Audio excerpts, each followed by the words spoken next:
Ô, pastor. Graça e paz, irmãos. Bom dia. Quero convidá-los a ficarem em pé. Nós vamos dar início a mais uma escola bíblica dominical, estudo da palavra de Deus. Que privilégio que nós temos de estar na casa do Senhor, que privilégio que nós temos de liberdade, de poder estudar e também falar a respeito da nossa fé. Você está bem? Está alegre? Está feliz? Amém, que legal. Nós vamos orar nesse instante. Eu vou pedir para o pastor Marco que ore nesse momento, clamando a bênção de Deus para esse estudo. Oremos, irmãos. Senhor, que bom, prazer estar aqui, estudando a palavra. Sim, ó Deus. Senhor, abençoe Eli, a todos nós, não só para ouvir, mas para levar essa palavra na prática. Sim, ó Deus. Fazer ela transformar-se em gesto. Sim, ó Muito Pai. obrigado. Amém. Em nome de Jesus. Amém, amém. Os irmãos podem se assentar. Irmãos, nós estamos nessa manhã concluindo o estudo da primeira carta de João, capítulo de número 5. Essa carta ela foi escrita aproximadamente no ano 90, na mesma época do Evangelho de João e na mesma época do livro de Apocalipse. Então nós temos o Evangelho de João, as 3 cartas de João e o Apocalipse, que nós entendemos que foram escritos pela mesma pessoa, o apóstolo João, filho de Zebedeu. E nós estamos chegando no capítulo 5, e é muito interessante, isso já foi dito algumas vezes, que João, ele usa uma estratégia de repetir alguns assuntos ao longo dessa carta, seja a primeira, a segunda ou a terceira carta de João. Vários assuntos João repete, mas tem um que ele repete com maior frequência, e nós vamos falar nessa manhã também. Irmãos, o material que nós estamos discorrendo nesses domingos, ele foi escrito pelo pastor Hernandes Dias Lopes.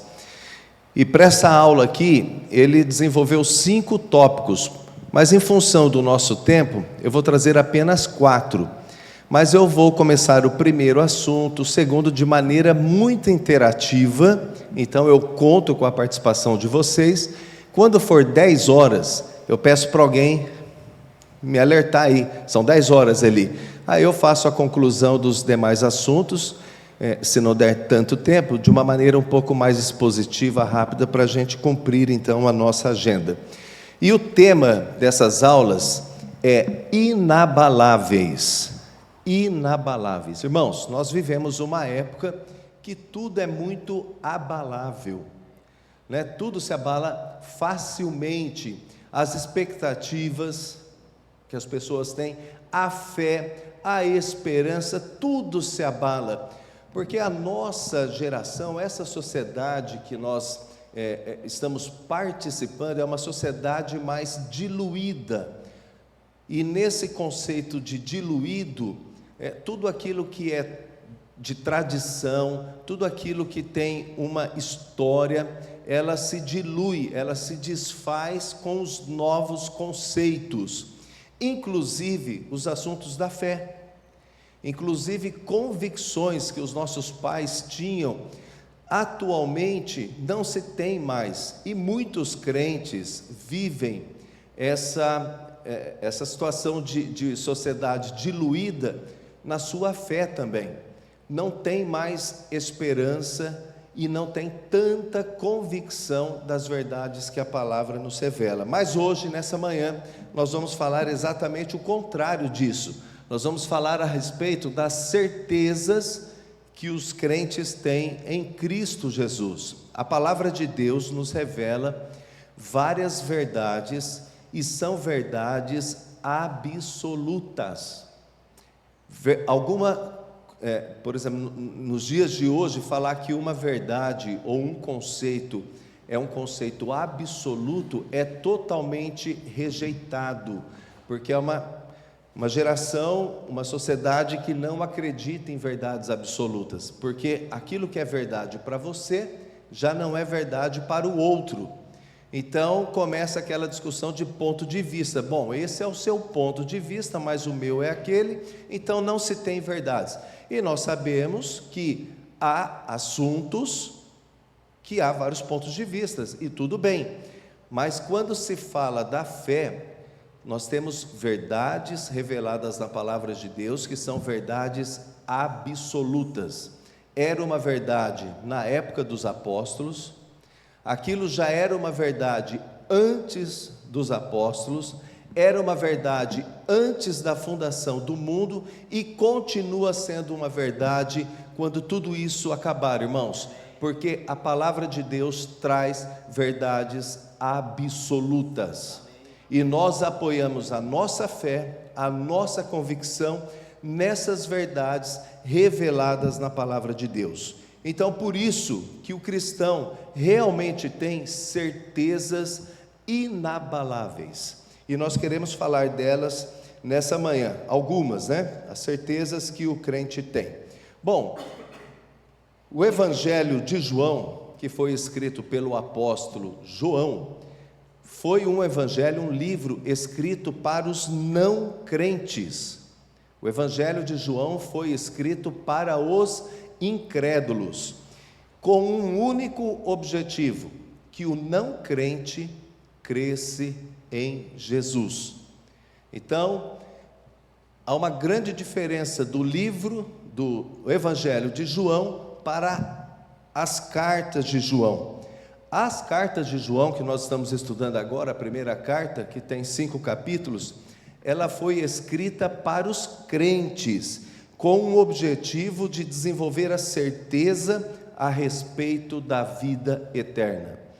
Então veja só 2 textos. O primeiro texto do Evangelho de João, quando ele diz assim: mas estes sinais foram escritos para que vocês creiam que Jesus é o Cristo, o Filho de Deus, e crendo tenham vida em seu nome.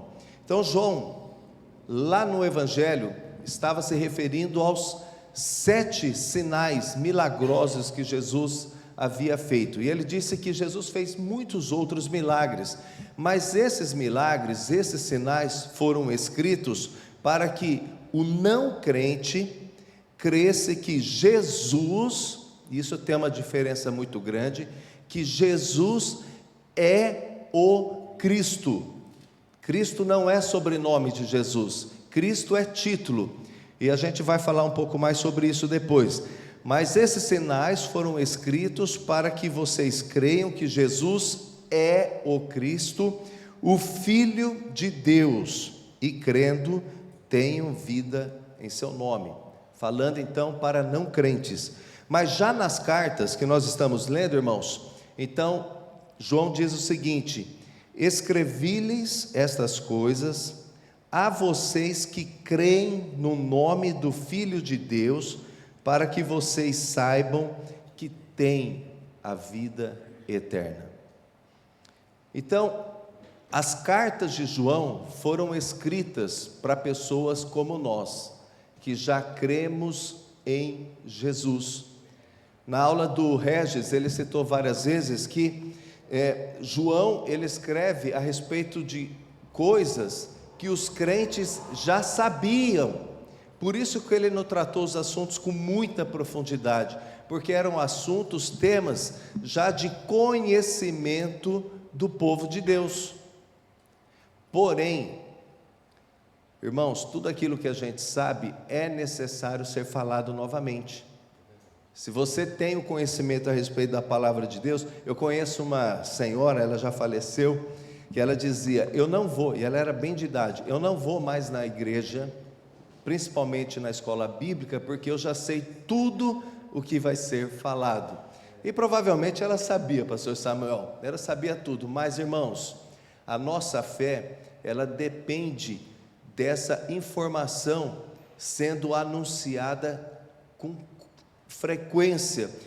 não só anunciada, mas todo crente precisa, mesmo conhecendo, meditar na palavra de Deus diariamente, porque a palavra é alimento.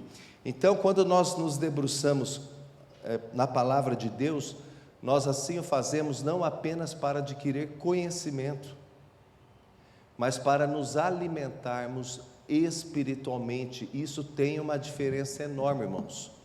Verdades que nós já conhecemos, toda vez que a gente revisita essa verdade, ela fortalece a nossa fé.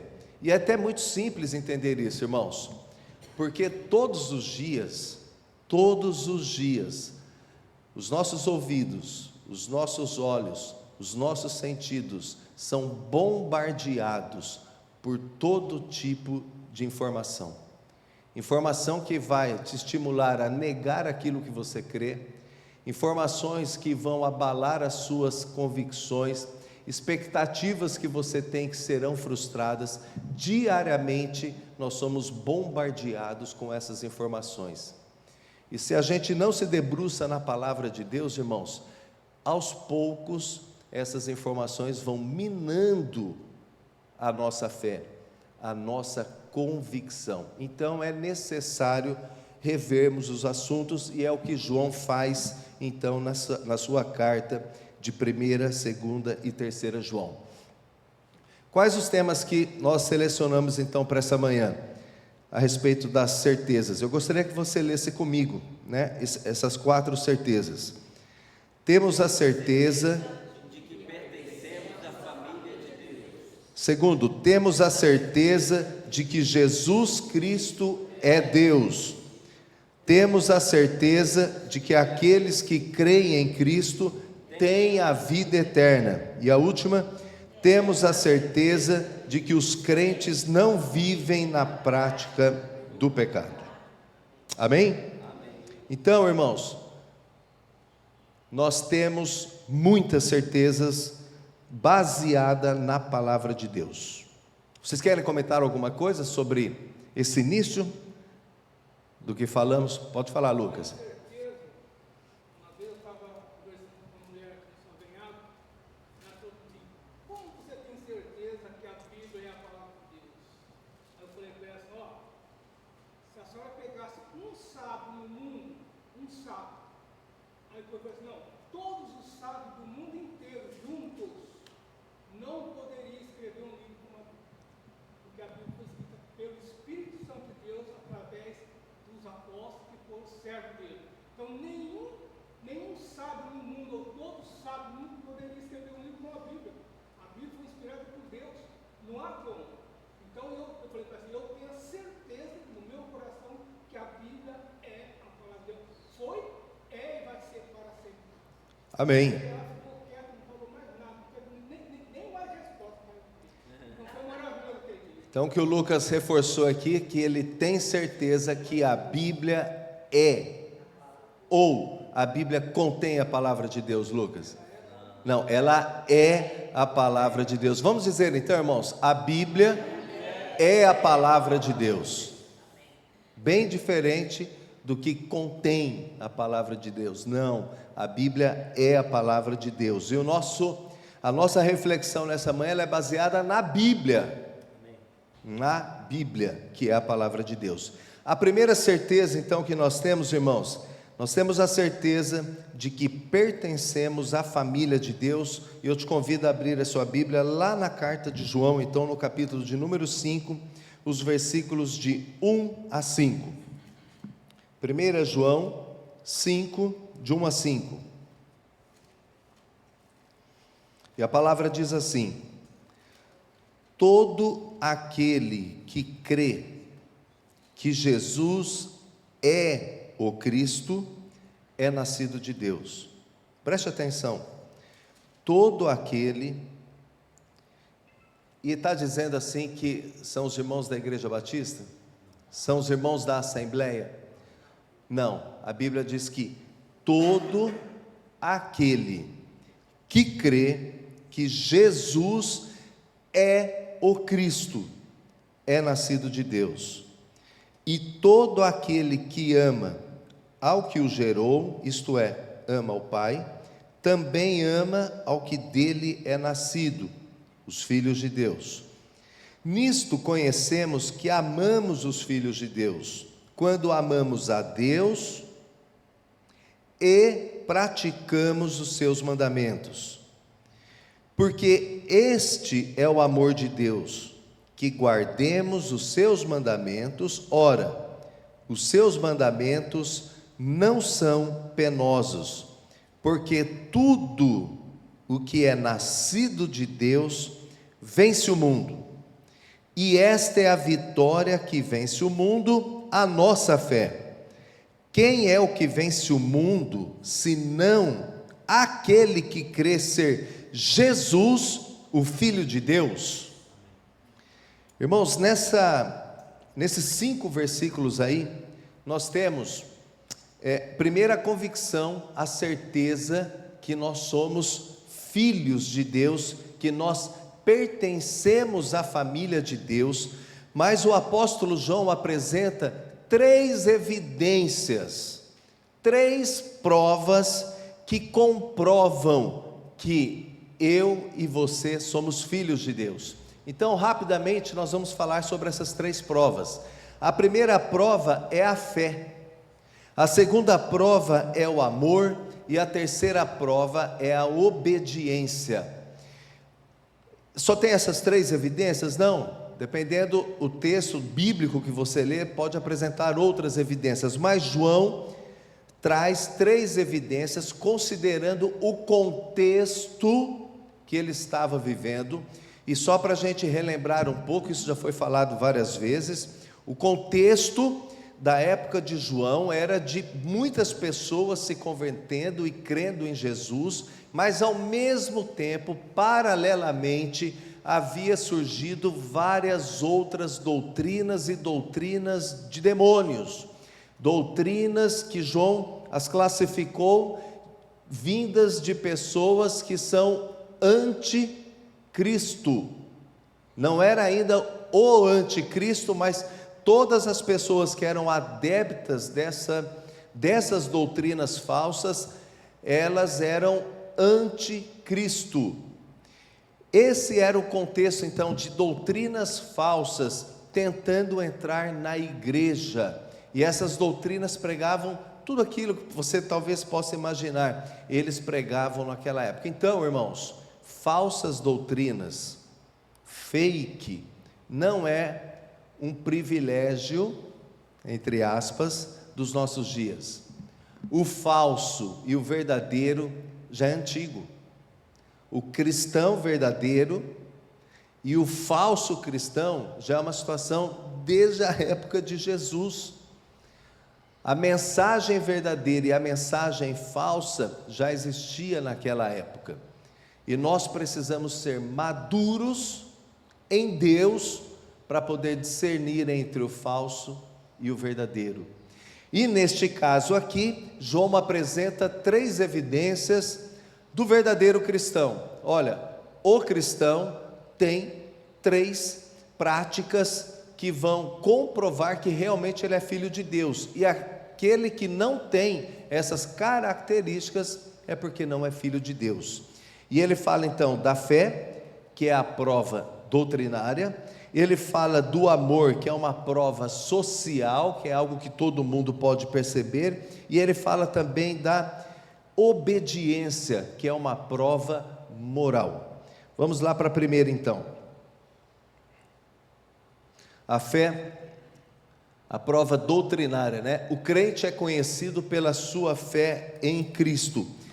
Leia lá comigo, o versículo de número 1, novamente. Todo aquele que crê que Jesus é o Cristo é nascido de Deus. Até aqui. Então, todo aquele que crê que Jesus é o Cristo é nascido de Deus. Irmãos, a fé no Jesus, o Cristo, essa fé é a prova doutrinária. Jesus, o Cristo. Haviam pessoas que não criam em Jesus como o Cristo. E a base para uma pessoa realmente ser nascida de Deus é crer em Jesus, sendo Jesus o Cristo, o ungido de Deus. E se a gente estender um pouco mais esse assunto, entender que Jesus é Deus. E esse é o assunto do próximo tópico que nós veremos daqui a pouquinho. Então não vou entrar nesse detalhe sobre Jesus ou Cristo, mas para ser verdadeiramente cristão é necessário crer que Jesus é o Cristo. Quando você abre a sua Bíblia lá em Gênesis 3,15, ali nós temos a primeira revelação a respeito do Messias. Logo depois do pecado, aquela situação toda que vocês já conhecem, e aí Deus revela que aquele que nasceria da mulher esmagaria a cabeça da serpente. Essa profecia se referia a Jesus, que esmagaria a cabeça de Satanás e tal. Ali nós temos então a primeira profecia a respeito do Messias. E no decorrer de todo o Velho Testamento, irmãos, tudo aquilo que você lê no Velho Testamento, a construção do tabernáculo, a formação do povo de Deus, Deus escolhendo então os judeus para revelar o seu nome. Quando você lê com o coração aberto, você vai ver que Deus está revelando em todo o tempo Jesus. Todo o Velho Testamento aponta para Jesus. Se a leitura que nós fazemos do Velho Testamento nos traz uma informação diferente dessa, a nossa leitura está equivocada.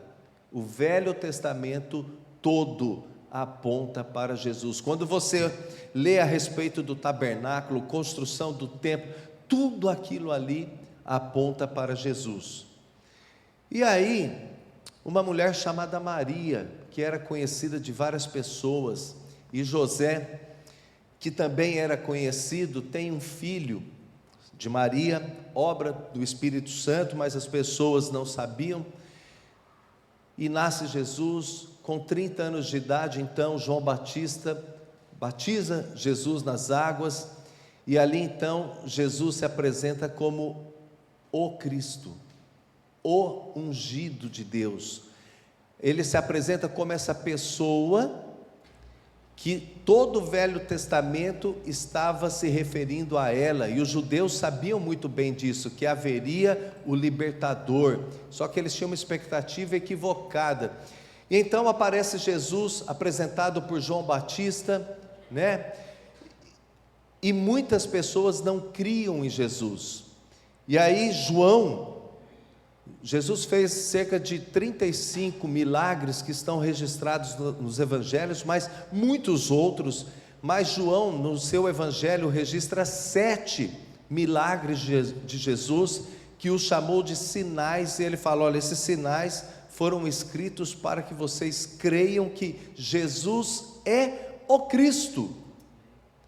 Mas naquela época, muitas pessoas não criam em Jesus como Filho de Deus, Jesus como Deus, e muito menos como Cristo. Esse entendimento, irmãos, essa fé no Jesus como Cristo, que nos torna filhos de Deus. Eu apenas crer em Jesus como um grande profeta não me torna nascido de Deus. Está muito claro nessa carta de João e em qualquer outro texto da palavra de Deus. Então a fé é a prova doutrinária. Veja agora, no versículo de número 4, ele diz assim: porque tudo o que é nascido de Deus vence o mundo.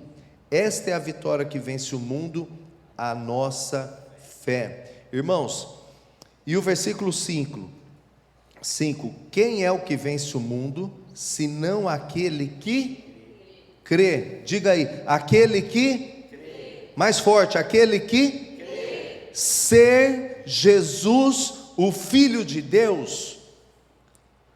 A primeira prova de que somos nascidos de Deus é a nossa fé nesse Jesus. Nesse Jesus nós estamos apresentando aqui o Filho de Deus, Jesus sendo Deus, o ungido, por isso que é Jesus o Cristo. Nós, como nascemos no meio cristão, é muito simples, a gente já absorve Jesus Cristo, mas geralmente os crentes não param, até quem é católico, é cristão, seja de onde for, não para entender o que significa Jesus o Cristo. Nós já adotamos o Cristo como sobrenome de Jesus, Jesus Cristo, como poderia ser Jesus Miguel, né? Jesus João, Jesus Silva, e não, é Jesus Cristo, nada disso. Cristo é um título específico na palavra de Deus a respeito do Salvador, a respeito daquele que viria, se manifestaria, daquele que encarnaria e seria o Salvador. É esse Jesus. Primeira prova. A segunda prova é o amor. A segunda prova é o amor. Vamos lá. Versículo de número 1 e 2. Todo aquele que crê que Jesus é o Cristo é nascido de Deus, e todo aquele que ama ao que o gerou, esse é o Pai, também ama ao que dele é nascido, que são os demais crentes. Nisto conhecemos que amamos os filhos de Deus, quando amamos a Deus e praticamos os seus mandamentos. E lá no Evangelho de João, versículo 35 do capítulo 13, João diz o seguinte para os discípulos: Jesus, nisto conhecerão todos que sois meus discípulos, se tiverdes amor uns aos outros. Irmãos, baseado na carta aqui, a segunda evidência de que somos nascidos de Deus é o amor. Quem teve um encontro com Jesus, entendeu o amor que Deus tem para conosco, porque Deus amou o mundo de tal maneira, de uma maneira que a gente não consegue explicar, sobrepõe a nossa razão, o nosso entendimento, a capacidade que nós temos de entender as coisas. O amor de Deus é tão grande que nos constrange. Quem teve um encontro com este amor e teve a sua vida transformada, é impossível, irmãos, que não transmita o mesmo amor para os demais irmãos. E é impossível que não transmita o mesmo amor às pessoas que ainda não conhecem a Jesus. E aqui cabe uma reflexão para nós, meus irmãos, nos dias atuais. Eu sei que muitos crentes, eu também estou no meio desses crentes, estão inconformados, vai ser a palavra que eu encontrei aqui agora, mas tem vários outros sentimentos, inconformados com o mundo que nós estamos vivendo, inconformados com o pecado, inconformados que cada vez mais nós temos menos liberdade de expressar a nossa fé, inconformados com a destruição que o ser humano promove em todas as áreas, seja em relação à natureza, seja uma degradação moral, seja uma degradação espiritual, e nós estamos tão chateados com tudo isso, que estamos manifestando ódio em vez de amor. Não estamos manifestando a palavra de Deus, que é uma mensagem boa, é uma mensagem de esperança, é a única boa mensagem que o mundo pode receber, as boas novas do Evangelho. E parece-me que todo esse cenário de guerra contra o Filho de Deus tem gerado uma reação que não é a esperada de um crente. A gente está manifestando muitas outras coisas, talvez menos o amor de Deus. E a gente precisa refletir, será que talvez eu não me encontro Talvez não, talvez você não esteja nesse cenário que eu estou dizendo, mas eu acho que uma reflexão não faz mal para ninguém. Será que a minha reação diante das pessoas que estão fazendo mal, estão perturbando a minha fé, não tem sido uma reação negativa, uma reação contrária àquilo que Deus propôs para nós, irmãos? Pense que a segunda prova que nós estamos vendo aqui, de que você e eu somos nascidos de Deus, é o amor. Não estou dizendo que nós devemos aceitar tudo que é de errado, pelo contrário, mas nós temos que manifestar o amor de Deus, a graça, a salvação. E será que temos feito isso? E em relação aos nossos irmãos, será que temos manifestado também o amor, a tolerância? Gente, não é fácil viver em comunidade. Se dentro da nossa casa, que é família, é sangue, tem dificuldades, algumas famílias mais, outras menos, mas gente, as coisas acontecem. Então, se dentro de casa já não é fácil, imagina num local como esse. Será que a gente tem vivido mesmo esse amor, essa tolerância, a palavra de Deus, meus queridos? João traz para nossa reflexão que o amor é a segunda prova, evidência de que somos nascidos de Deus.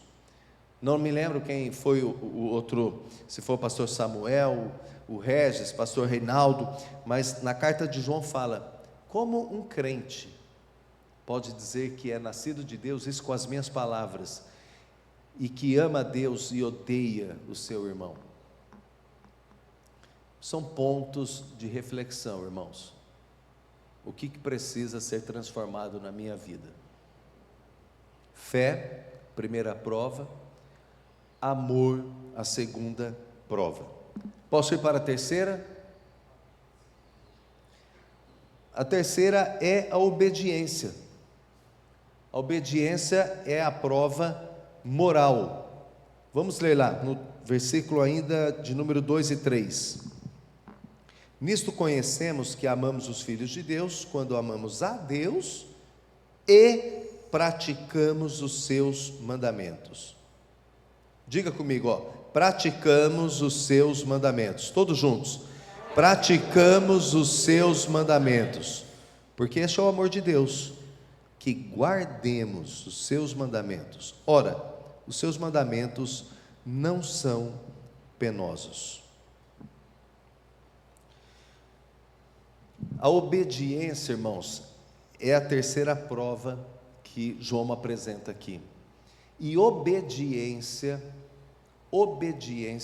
nos dias atuais é um tema complicado. A nova geração não gosta de submissão e obediência.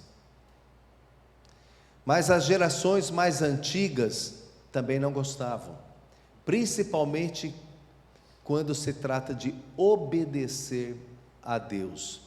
E aí a pergunta, irmãos, que eu faço para todos nós aqui é a seguinte: obedecer o quê? Obedecer o quê? Mas obedecer o quê da palavra?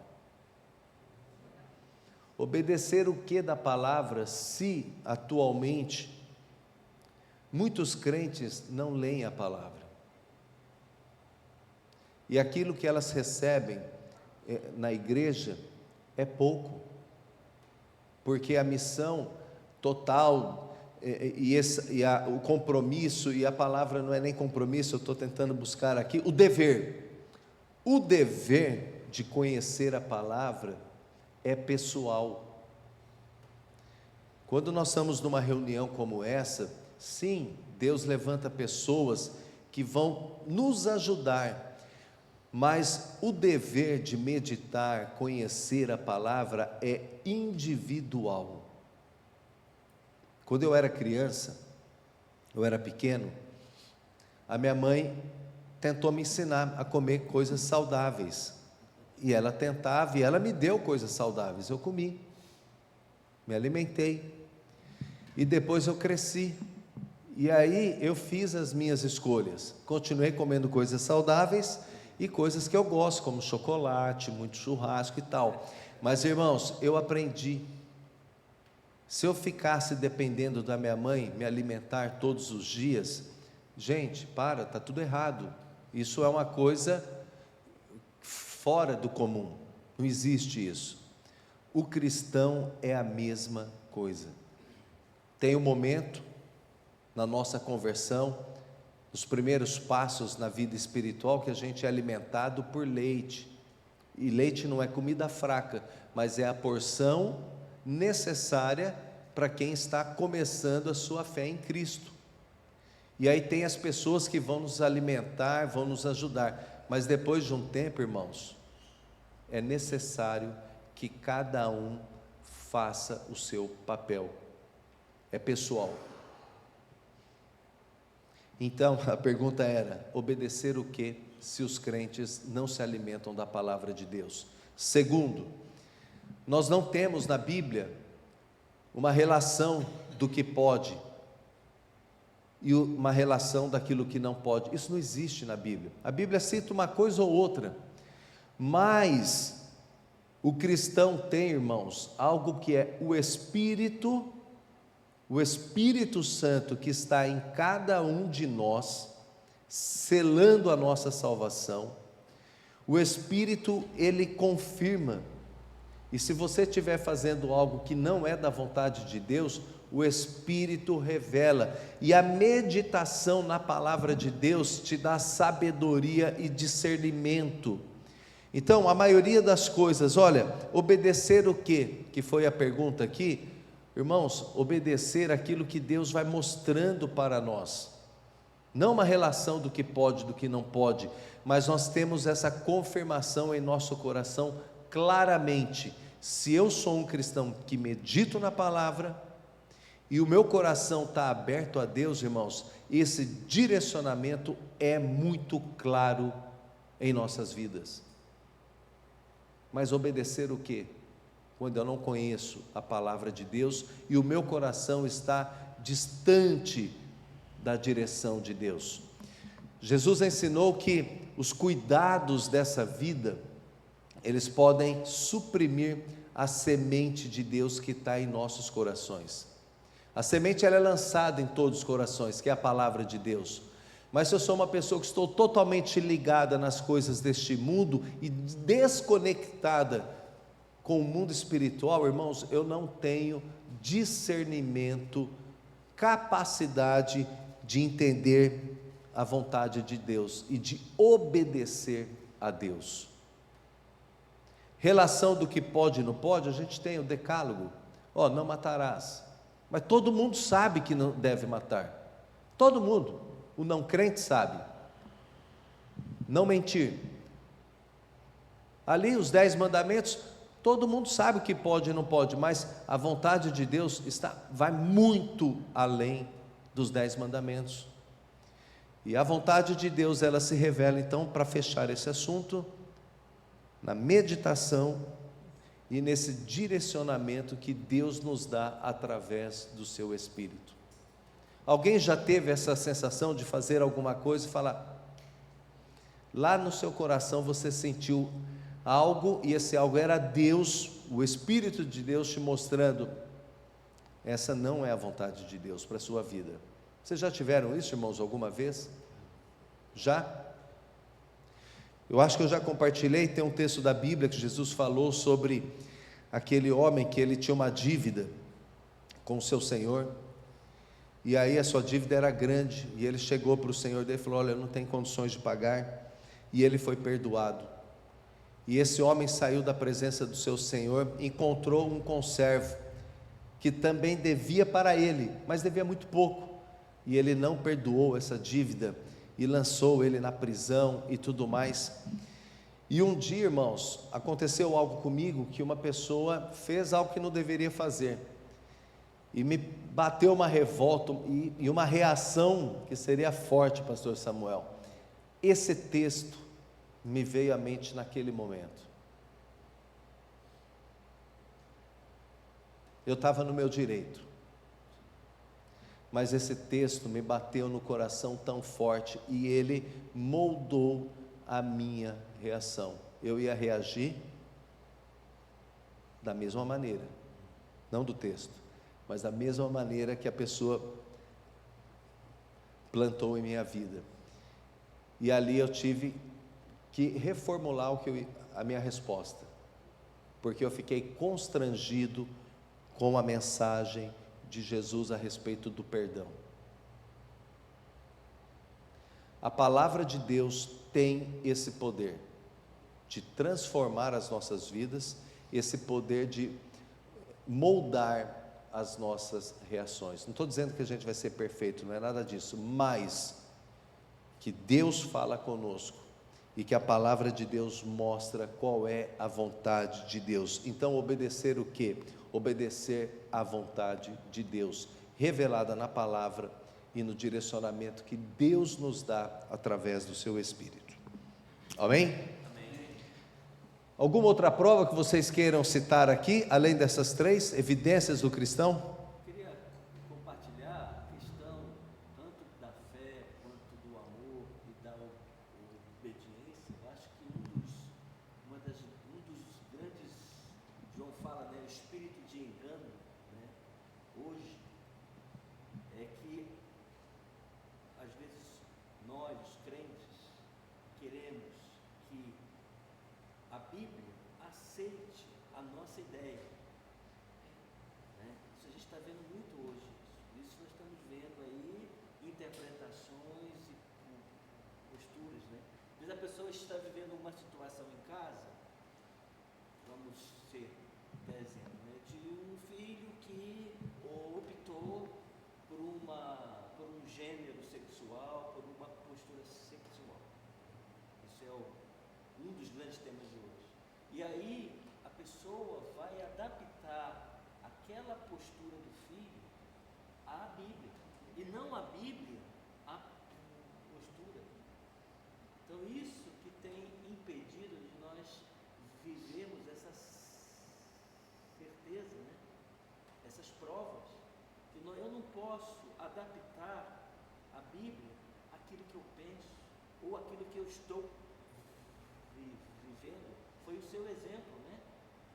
Se você fosse ali reagir da forma que seria até justo pelo mal que fizeram a você, você estaria adaptando o seu pensamento à Bíblia. Mas aí o Espírito Santo foi falando, não, você tem que adaptar, você tem que colocar o que a Bíblia, o que Deus é e o que o Espírito Santo está falando com você à situação. O que o pastor Samuel disse, se talvez todos não escutaram, é que muitas pessoas, muitos crentes hoje, estão alinhando a palavra de Deus à sua vida. E deve ser o contrário. Nós devemos alinhar as nossas vidas à vontade de Deus, à palavra de Deus. E tem um texto, né, pastor Samuel, que demonstra claramente isso aí, que o correto é: se alguém está em Cristo, nova criatura é. As coisas velhas ainda continuam. É isso que diz o texto? As coisas velhas ainda continuam. Não, as coisas velhas passaram. Eis que tudo se fez novo. É uma nova vida. Então é uma vida de transformação. E essa vida de transformação, ela se dá no decorrer de toda a minha vida, minha caminhada aqui neste mundo, que é a santificação. Então o crente precisa alinhar a sua vida à vontade de Deus. Amém? Irmãos, o segundo assunto aqui, temos a certeza de que Jesus Cristo é Deus. Estava conversando com o Luiz, que vocês conhecem, Luiz Ravanelli, a respeito de Jesus ser o Cristo. Jesus é Deus, e parece-me, ou nos pareceu nesse diálogo com Luiz, que este assunto, ele não é de tanta relevância. Jesus é Deus, mas daí? E se eu não acredito? Eu acredito muito em Jesus, mas eu não sei se Ele é Deus. Jesus é o Cristo. Qual a relevância dessa doutrina bíblica? Qual a relevância? Qual a relevância dessa doutrina na época de João, dos apóstolos? Qual a relevância dessa doutrina nos nossos dias? Qual a importância dessa doutrina? Irmãos, provavelmente essa seja a doutrina mais atacada em todos os tempos. Em todos os tempos. Olha só, a doutrina de Jesus sendo o Cristo não é uma doutrina secundária, um assunto de menos importância. Mas Jesus sendo o Cristo, o Filho de Deus, encarnado e divino ao mesmo tempo, está no núcleo da doutrina cristã. Se nós retirarmos esse ensino, vai desmoronar toda a nossa doutrina cristã. E toda a nossa fé, ela se dissolve, porque Jesus sendo Cristo faz parte da base da nossa doutrina. E não é um assunto, irmãos, que não esteja na atualidade, e estava também na época de Jesus. Veja só, os fariseus e os sacerdotes da época, eles achavam que Jesus era um enganador, um impostor. Já os gnósticos da época de Jesus achavam que ele era um homem comum, que Jesus era apenas o Jesus carpinteiro. Ele não era Deus, ele era um homem como nós, de carne e osso, comum apenas. O docetismo, que era aquele movimento que João estava combatendo, considerava que a encarnação era impossível. A encarnação de Jesus era impossível, porque vinha até de um ensinamento dos gregos, porque os gregos consideravam que a alma do ser humano, ela estava aprisionada no corpo, e quando a pessoa morria, ela se libertava dessa prisão. E aí imagina só, um Deus se aprisionando no corpo, nessa matéria. Então o docetismo também não acreditava em Jesus como Deus, como divino. Os testemunhas de Jeová, nos dias de hoje, eles não acreditam em Jesus como Deus. Olha só, já os espíritas entendem Jesus como um grande mestre, um espírito evoluído, mas taxativamente eles dizem: Jesus não é Deus, ele era filho de Deus. E todas esses movimentos aqui usam a própria palavra de Deus para entender que Jesus não era Deus. Muçulmanos dizem que Jesus era foi um grande profeta, mas existiram outros grandes profetas também. Ele foi mais um. Todos esses movimentos negam a encarnação de Jesus. Eles negam que Jesus era Deus e a encarnação de Jesus. Então, irmãos, grave isso: Jesus, o Cristo, está no núcleo da fé cristã, da doutrina cristã. E todo crente que é nascido de Deus crê que Jesus é o Cristo. Então vamos entrar um pouco mais nesse assunto aqui. De fato, então, quem é Jesus? Essa é a pergunta que eu faço para vocês. De fato, quem é Jesus?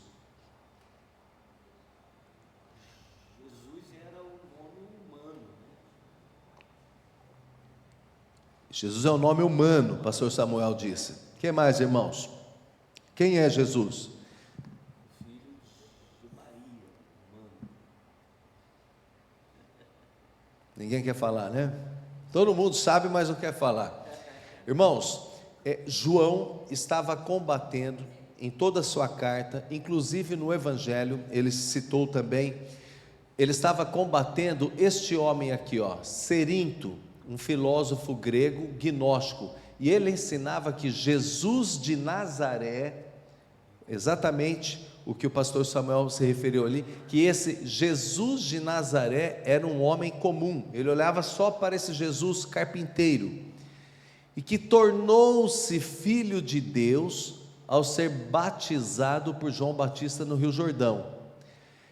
Ele afirmava que Cristo divino, então o Cristo Deus, ele desceu sobre Jesus, o homem Jesus, naquela época, no momento do batismo.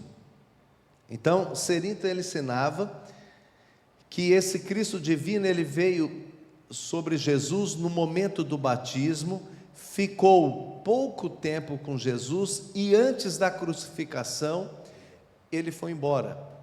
E que aquele Jesus que todo mundo viu, que foi pendurado na cruz, era apenas um homem como nós. E nós aprendemos, irmãos, que Jesus era 100% homem e 100% divino.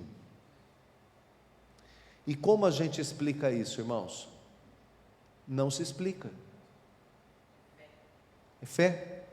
Como você explica algo que está além da nossa compreensão? Não se explica. Não tem explicação. Alguma coisa, algo que é uma coisa e ao mesmo tempo é outra. Então são duas coisas diferentes ao mesmo tempo. Não se explica. Jesus era 100% homem na encarnação e 100% Deus. Essa doutrina não era aceita e era a condição de salvação. Alguém só é nascido de Deus quando crê que Jesus é o Cristo. O que significa essa palavra? Jesus é o Cristo, é exatamente isso. Ele é 100% homem e 100% Deus. Jesus é Deus. Aí João refuta então esse ensino de Cerinto, apresentando o testemunho tríplice na terra e o testemunho tríplice no céu. Vamos lá.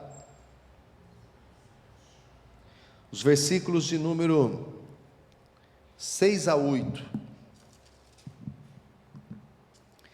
Este é aquele, e perceba assim que João apresenta as evidências de que Jesus era 100% homem, além de divino. Este é aquele que veio por meio de água e sangue, Jesus Cristo, não somente com água, mas com água e com sangue. E o Espírito é o que dá testemunho, porque o Espírito é a verdade. Vamos até o 8. Pois há 3 que dão testemunho no céu. Na sua Bíblia está entre uma chavinha aí? Não tem? Chave não tem nada. Mas olha só, e vê se tem, alguém está usando a NVI aqui? A NVI não tem o que eu vou ler agora. No céu, o Pai, a Palavra, o Espírito Santo, e estes 3 são um. E 3 são os que testificam na terra. Agora sim, Cris, o Espírito, água e o sangue, e os 3 são unânimes num só propósito. Irmãos, o que significa água e sangue, que são testemunhas, e o Espírito, a respeito da humanidade de Jesus? O Espírito é o Espírito Santo, mas o que é água e sangue? Água e sangue, existem vários entendimentos do que seja, porém, nós vemos aqui, Lutero achava que era o batismo e a ceia, Agostinho outra coisa, mas Tertuliano acreditava que se referia ao batismo e à morte de Jesus. E por que batismo e morte de Jesus? João está mostrando que Jesus era homem, 100% homem, 100% Deus, mas ele estava evidenciando a humanidade de Jesus para combater a doutrina de Cerinto, que dizia que era impossível um Deus encarnar. Porque o batismo,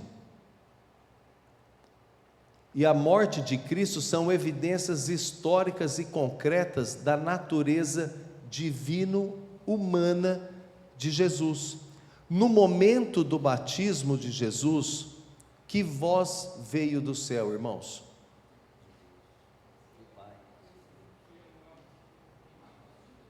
Que voz veio do céu? Este é meu filho amado. Deus, então, testificando ali no momento do batismo que Jesus era o filho amado, o divino. E na morte, irmãos, a mesma coisa. Então, água e sangue testificam a natureza humana de Jesus. E é o que o João está mostrando aqui. Eu vou ler todo esse texto, ó. No batismo de Jesus, quando o Pai falou, este é meu Filho amado, em quem me comprazo, e no milagre acontecido no Calvário, por ocasião da morte de Jesus, quando a escuridão veio sobre a terra, ao meio-dia, o véu do templo se rasgou de alto a baixo, a terra tremeu e mortos ressuscitaram, foram testemunhos de Deus acerca de seu Filho. Irmãos, são evidências de que Jesus era Filho de Deus, e as pessoas estavam olhando apenas para um homem comum, mas ele era 100% homem também.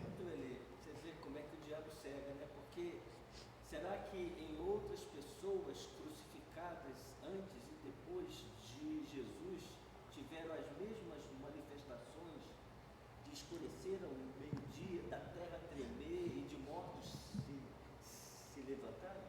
Com certeza a resposta é não, pastor. Então é complicado. O que o pastor disse era o seguinte: há alguma outra pessoa que foi crucificada, que no momento da sua crucificação, tantos eventos sobrenaturais aconteceram, de mortos se levantarem, o dia escureceu, o véu se rasgou no templo, e no momento do batismo, a voz que veio e aquela voz foi ouvida, irmãos, somente com Jesus. E são evidências de que Jesus era o Cristo. Pela história, tem naqueles dias 2.000 pessoas foram sacrificadas na cruz. A de Jesus foi totalmente diferente. Mas 2.000 criminosos, entre aspas, foram sacrificados pelo Império Romano. Isso a gente não lê isso normalmente, mas é um dado histórico. Irmãos, é muito importante a gente ter isso em mente, no coração, a respeito de que Jesus é Deus, 100% homem, 100% Deus. 10 horas, que pena. Porque, irmãos, está no cerne da nossa doutrina, e há diversas doutrinas aí afora que negam a divindade de Jesus. Eu estou evangelizando uma pessoa espírita, que não é apenas um espírita, como nós encontramos muitos crentes e muitos católicos que não conhecem a sua fé. Estou evangelizando um cara que é palestrante espírita, que recebe entidades, escreve coisas lindas. Esses dias ele mandou um artigo, ele está tentando me evangelizar, e eu estou fazendo o mesmo, obviamente. Ele mandou um artigo, me chamou para participar da apresentação dele. Eu estava preparando a minha e não pude, né? Mas ele mandou esse artigo, um texto bíblico, e a explanação dele, gente, era uma mensagem melhor do que de muitos pastores, porém negando a divindade de Cristo de maneira sutil.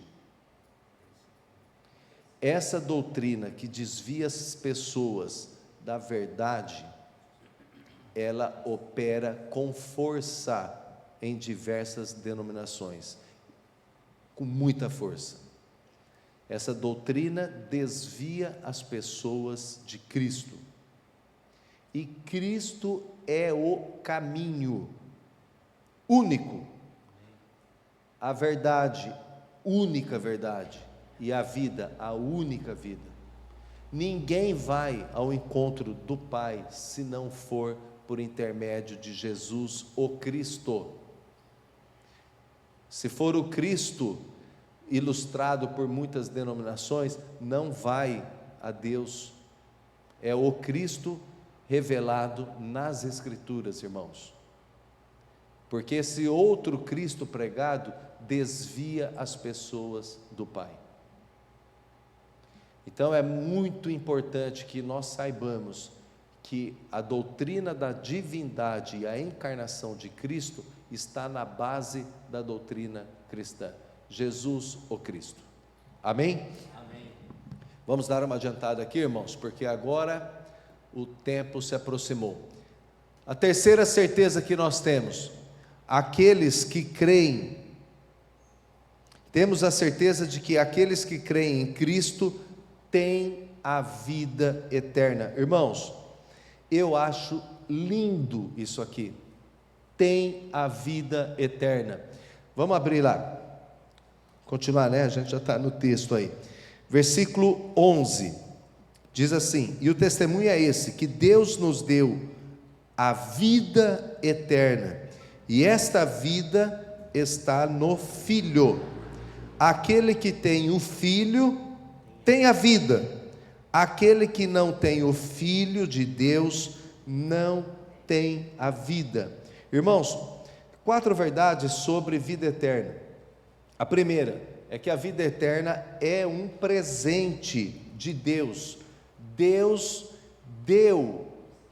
A vida eterna não é uma conquista, algo que eu faço para merecer, mas Deus nos deu a vida eterna.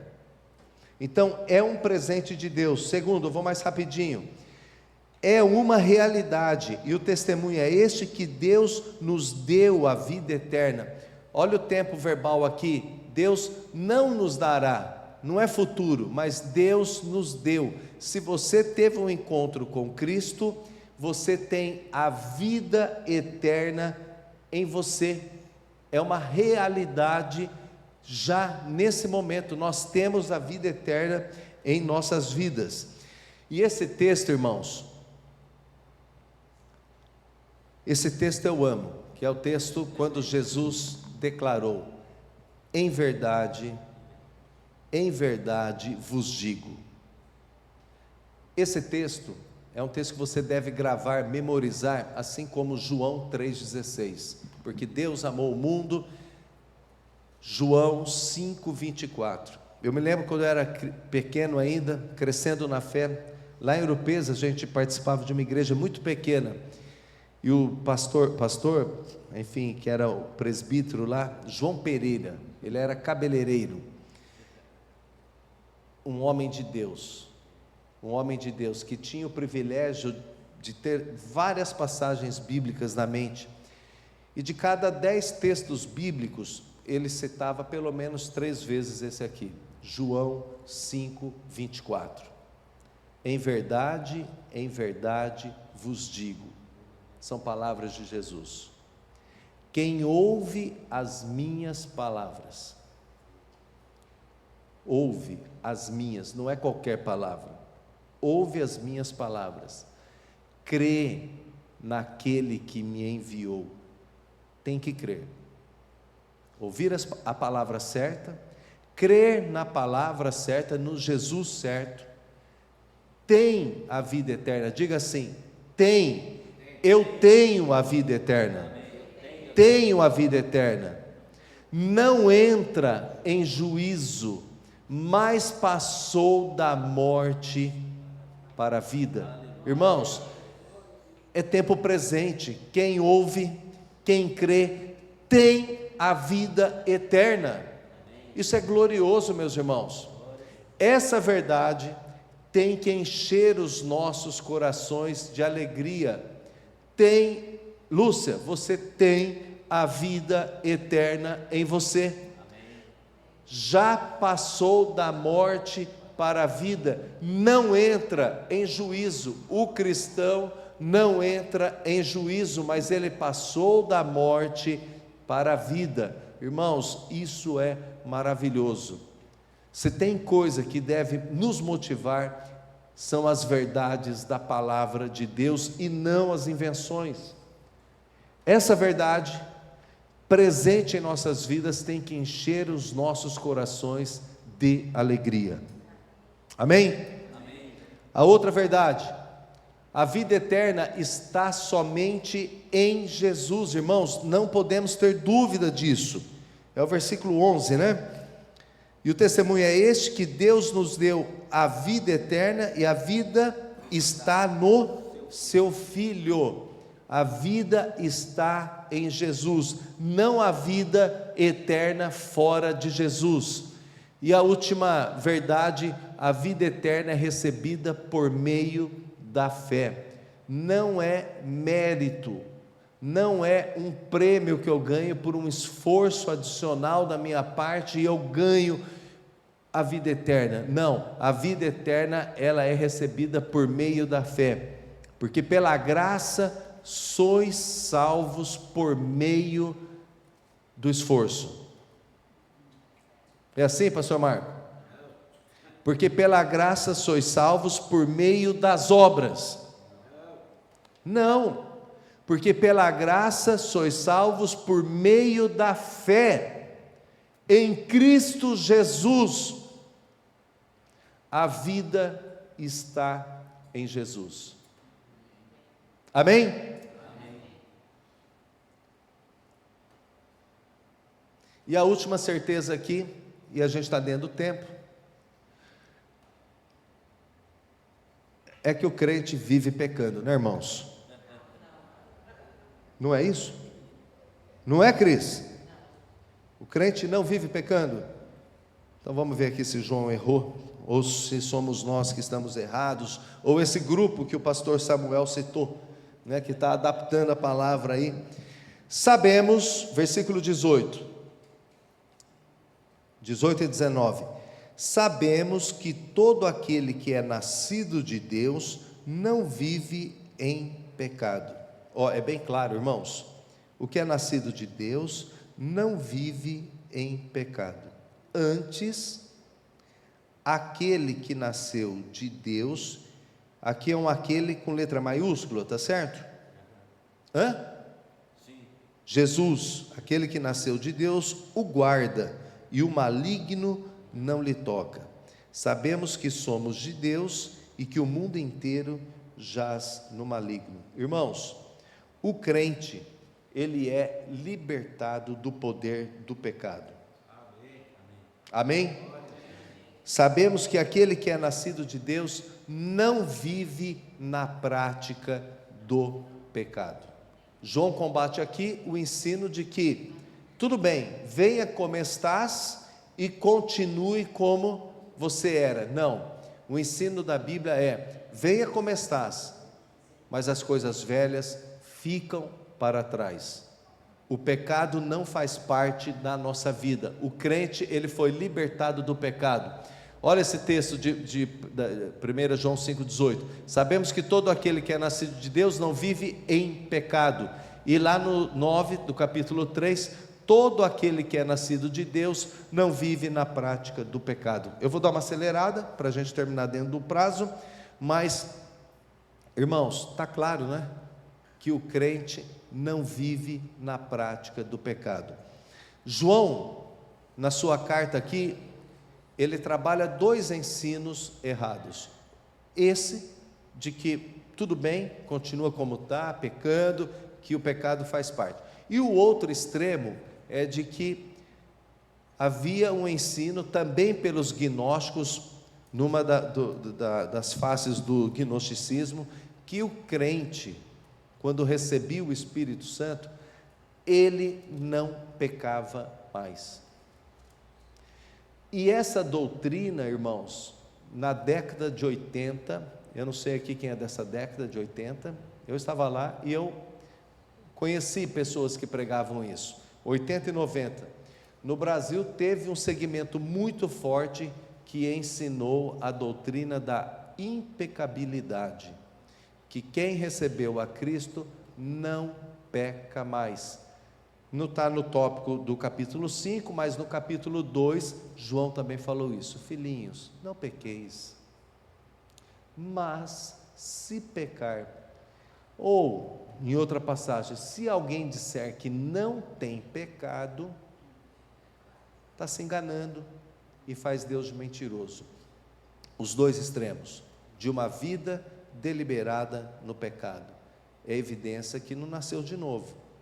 E o outro extremo, achar que está vivendo já no céu. Não está. Nós ainda falhamos, mas o pecado em nossas vidas é um acidente.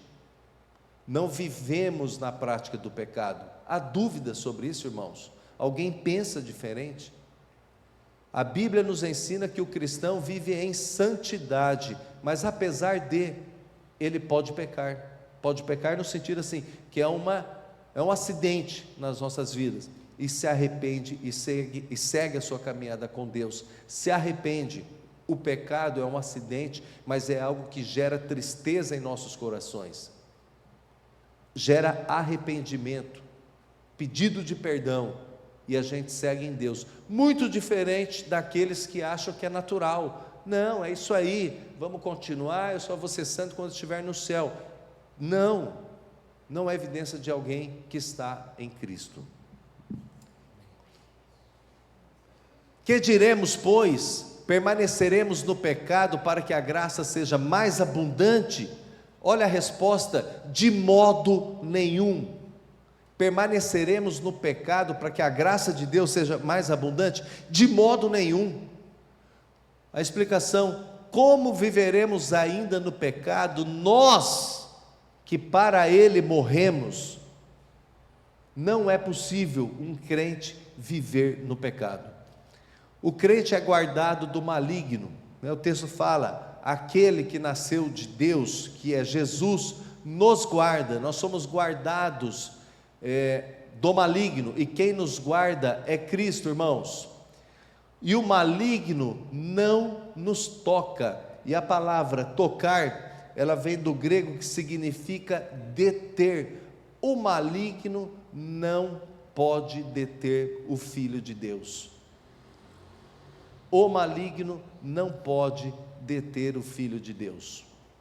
Deter, dentro do contexto que João está falando do pecado, quer dizer, o maligno não pode nos aprisionar no pecado, porque a gente tem as armas de Deus para vencer o pecado, né? O Espírito Santo, a palavra de Deus, a oração. Então, o maligno não pode nos aprisionar, nos deter no pecado. Não pode nos deter no pecado. E um outro entendimento também, né, pastor, é que nós que nascemos de novo, morremos para o pecado. Qual que é o significado disso? O pecado não tem mais poder sobre nós. Nós não estamos aprisionados pelo pecado. Em Cristo nós vencemos. Separado, o crente está separado do mundo. O maligno não detém o crente, porém, irmãos, há uma divisão muito grande. Nós estamos separados do maligno. Porém, o mundo jaz no maligno. E esse termo jaz significa deitado, estendido, morto no maligno. Irmãos, nenhum crente deve ficar tão perplexo quando vê as coisas horríveis que nós vemos, porque é próprio de quem está no maligno, controlado, detido pelo mal. É algo próprio do pecador que está sendo governado pelo maligno. Então nós vemos, eu citei no começo, né, muito crente que está perplexo, isso, aquilo, revoltado. Calma, a Bíblia fala que a gente não deveria se apavorar diante dessas coisas, porque já estão reveladas na palavra de Deus.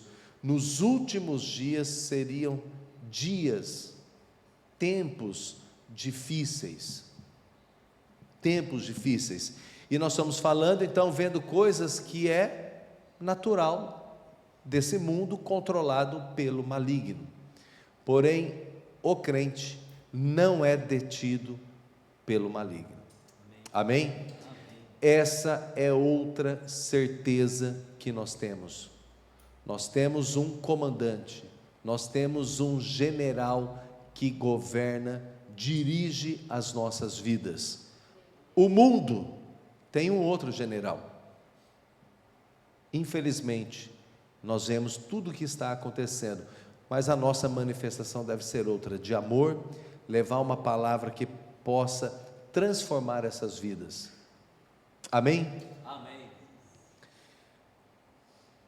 A conclusão, irmãos, depois de estudar, não sei nem quantos domingos nós estamos aqui, pastor Samuel, uns 5 ou 6, estudando a primeira carta de João.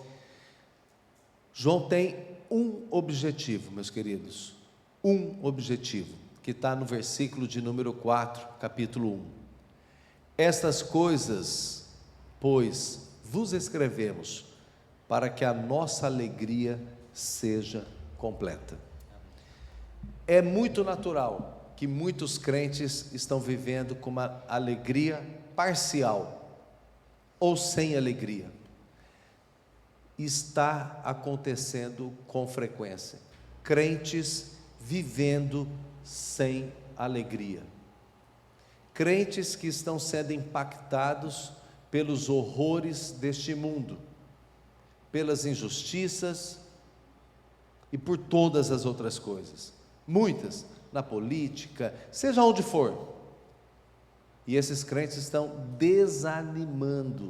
desanimados, infelizmente, e era a mesma situação daqueles irmãos, e João escreve essa carta, trazendo à memória algumas certezas que todo crente tem, para que a nossa fé seja reavivada, a alegria da salvação seja restaurada nos corações. Se esse for o seu caso, meu querido, se apoie totalmente nas verdades, nas certezas inabaláveis da palavra de Deus, porque nesse mundo tudo passa, inclusive essas lutas, mas a palavra de Deus permanece para sempre.